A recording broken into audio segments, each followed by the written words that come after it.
So you want to move to Europe, but you don't want to wait months and months for a visa approval. We get it. That's why in this video, we're sharing 7 ways that you can move to Europe starting today. Hi, I'm Matt. And I'm Dawn. And we're the young retirees, and a couple of years ago, we threw out the traditional retirement rule book, and instead, we have moved to the Silver Coast of Portugal, where we work, live, and travel. And this channel is all about living abroad, flexible income, and travel over 50. So be sure to subscribe, hit the like button, and click the bell so that you're notified of any new video that comes up. You can also sign up for our free weekly newsletter where we share more practical tips. We'll leave a link in the description below to sign up.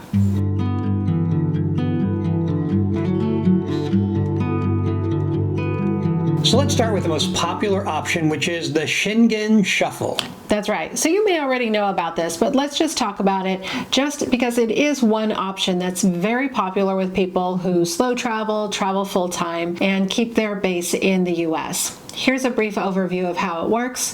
You can travel up to 90 days visa-free with a U.S. passport in the Schengen countries, which is, I believe, 27 different countries in Europe. But at the end of 90 days, instead of going back to the U.S., you move to another country that is outside Schengen. So popular options are the U.K., Montenegro, places in Asia, and then at the end of 90 days, you come back. That's why it's called a shuffle, because you are going back and forth between countries, but a lot of people do use this option in order to travel most of the year. Now, there are some pros and cons to this. A pro is that your legal and tax status remains in the United States. If you've ever moved your entire financial life from one country to the next, you'll understand that this can be a big advantage. But there are a couple of cons. Number one, this can be expensive. First of all, you are paying for that shuffle. You're paying for the transportation, planes, trains, and automobiles to go from one country to the next.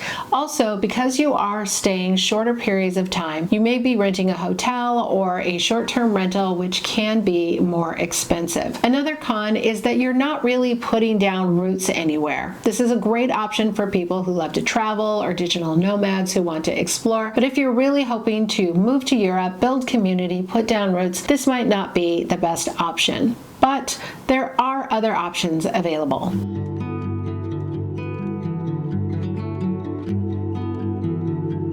There are other options. There is a longer stay visa, and there are several countries that offer these types of programs. Let's talk about a few of them specifically. In the UK, you can stay visa-free with the US passport. You can stay for up to 6 months. Now, at the end of 6 months, you need to leave the UK. You're able to come back 6 months later if you wish, but that is exactly how it works. Now, it's easy to do. You hop on a plane, you land in the UK, and you're there. Now, there is a little administrative work that you need to do before you take your flight, which is to apply for an ETA, or it's called a electronic travel authorization. That's a very simple thing to do online. You get an email. We got an email within just a couple of hours. Sometimes it may take a day or two, so you're going to want to do that in a couple of days ahead, I guess. But once you're there, it connects your electronic authorization to your passport number, so you never have a document you need to carry. You just have your passport and it's linked automatically. Now, this is great for people who are retired and who want to see different parts of Europe. It's great for slow travelers. It's great for digital nomads who want to be there just for a period of time before they move on to another country. What it isn't great for is for somebody who wants to make the UK their permanent home. One of the cons of this kind of program is that it does not lead to permanent residency. You can go there and go back and go there and go back, but it is not an avenue to permanent residency. And another pro is that obviously the UK is English speaking, and so you're not going to have the language barrier that you might have in other countries in Europe. That's a good point. But let's say you don't want to move every 90 days and you don't even want to move every 6 months. You really want to move tomorrow, literally hop on a plane tomorrow and start building your life in Europe. What is another option? Well, you may want to consider Albania. Now, Albania is under the radar for a lot of Americans, but not for long. Albania has beautiful beaches, a low cost of living, and lots to offer. And with a U.S. passport, you can live in Albania for up to a year visa free. But it gets even better because while you are in Albania, you can apply for a residency visa. Again, in the UK, it's 6 months, no pathway to residency, but in Albania, you can leave tomorrow, land in the country, and apply for residency. Once you get that residency, it's going to be good for a year, and it is renewable each year after that. This is a real up-and-coming region for expats, and for good reason. It is a little bit more remote than other countries in the EU, but you can hop on a ferry and go to Corfu for the day, or even hop on a longer ferry and be in Italy. So there's lots of advantages here. The ability to apply from within the country means that this is a fast track to life in Europe if you qualify for residency. And because you can live visa-free for up to a year, you have some time to figure out if Albania is right for you, or if you even enjoy living abroad. So there are some cons. Albania is a little bit more remote, and the infrastructure is not quite as developed as other Balkan countries or other places in Europe. There's also the language barrier to consider. A lot of younger Albanians do speak English, but language may still be a barrier in some parts of the country. Now, if you like the idea of leaving today and applying from the country that you want to move to, but Albania is not your thing, you still have some options. So one of the countries that you can apply for residency in while you're in the country is Spain. Now, this is for their digital nomad visa. It does require that you have monthly income of 2,760 euros or more from outside of Spain. So if you're a freelancer, you have a business, as long as your clients or customers have business that amounts to more than 2,760 euros a month in revenue to you, then that can apply. So this is great for digital nomads, or for somebody who has a business or wants to start a business that has a global footprint that can have customers that are outside of Spain. It is a situation, though. Spain is one of those countries where rules and regulations can change with some speed. So you're going to want to just check everything before you make this commitment to hop into Spain, just to make sure you understand what those current regulations are at the moment that you want to move. So if you love the idea of leaving for a country tomorrow and applying for residency while you're there, but you want to head to greener pastures, literally, you may want to consider Ireland. In Ireland, you can do this with what is called a Stamp Zero. Now, this is a residency visa. It is renewable, but it is not a pathway to permanent residency. Who is this for? This is for retirees or anyone with independent means. Ireland defines that as an income of 50,000 euros or more each year and a savings.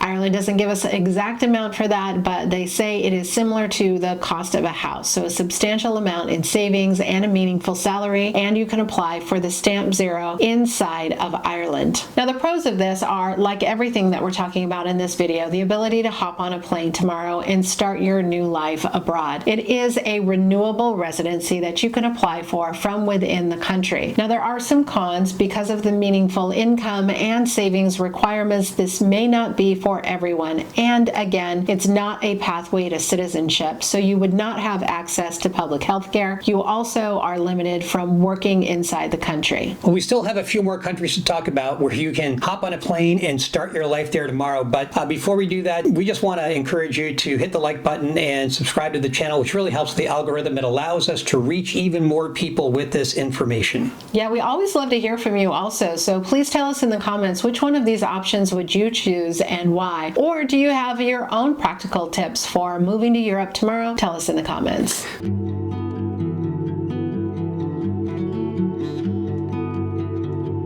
So another way to start your life in Europe right away is if you're planning to start a business. And there are a couple of options here. So the first is the Netherlands. So the Netherlands has a program called DAFT, D-A-F-T, which is the Dutch-American Friendship Treaty, which dates back more than 80 years. It allows a U.S. citizen to move to the Netherlands without a visa. They can open up a business the day that they arrive. They drop 4,500 euros into a business bank account, and that gives them the right to apply for residency. So it is really that simple. In fact, it's so interesting that we did an entire video on this, and you can watch it right here. Another option is to start a business in Montenegro. Montenegro is another up-and-coming expat destination, especially for entrepreneurial expats. It has beautiful mountains and lovely coastal areas on the Adriatic. But But there are a lot of other reasons to consider Montenegro if you want to start a business in Europe as well, starting with the 9% flat corporate tax rate. This is one of the lowest in Europe, and they also have one of the lowest personal income tax rates as well. Now, similar to Amsterdam, this is something that you can start the process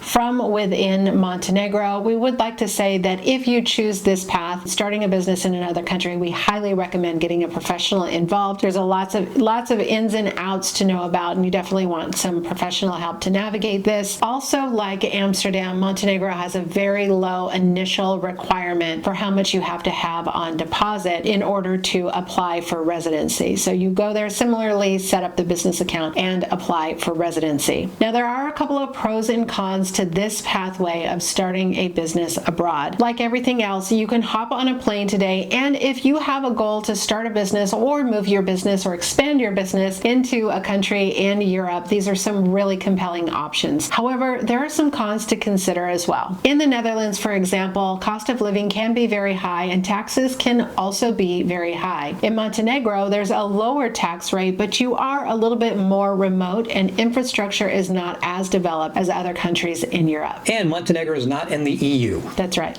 Not yet. Not yet. So that's our list of ways to hop on a plane and move to Europe tomorrow. You can take the red eye tonight and be there tomorrow and start your new life.